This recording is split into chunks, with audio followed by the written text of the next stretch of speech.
سلامونه ګرانو کتونکو خدای دې وکړي چې ښه به یې تاسو ته د یاد وي نن د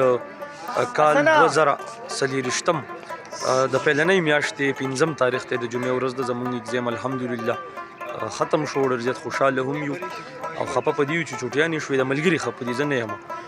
ځکه چې زموږ څه لږې مسلې مسایل دي نو په چوټیانو کې به هغه ختمې کړو که نه. زما سره زما خوږ ملګری د CS ډپارټمنټ سعود جان هم ولاړ دی. دله زه د ریاض کردار ورکوم که چېرته چا پیغله ناول لوستی وي په هغې کې چې کوم ریاض دی دله زه د هغه کردار ورکوم. به هر حال زموږ سره زما خوږ ملګری حمید جان هم ولاړ دی د اکنامکس ډپارټمنټ. حمید ځان کیمرې ته مخامخ که خوږه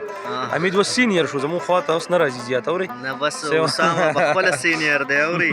بس انشاءالله په نیکسټ ایئر کې به دی نیکسټ ایئر په دې ایئر کې به دی فارغېږي بیا به دی امریکا ته MS له زموږ به ځان سره بوځي نه مړه دغه کوله دلته زویم چې کېدای شي دلته راشو مړه دا دې صحیح ده ولې نه ملکڼ دې خوښ نه دی ولې نه ملکڼ ډېره ښکلې یونیورسټي ده موږ څلور کاله تېر کړل زموږ استادان ډېر زیات قابل احترام دي. او دا وایي چې ته مانه د ریاض ریاض دله سوري زه سعود له د ریاض کردار ورکوم یا کرکټ د هغې وجه دا ده چې دی د هغه په شانې نن یې کپړې اچولي دي نور کله دی په پینټ شرټ کې هم او بالکل ټول خوی او هر څه یې د هغه په شان دي. نو که چا دغه ناول لوستی وي ما ته ووایه په کمنټ باکس پسټول او سګرټ سره نشته بس ابه ولې وګورو زه به ولې څه چل وکړم ولې پیدا کړو چېرته ګورې ټرین او غونډه به چېرته ګورې ښه ملګرو تاسو ته د یاد وي زموږ اګزام ختم شو نو ما وی چې دغه ویډیو چې کومه ده دا د ځان سره په ریکارډ باندې راولم. ډېره مننه.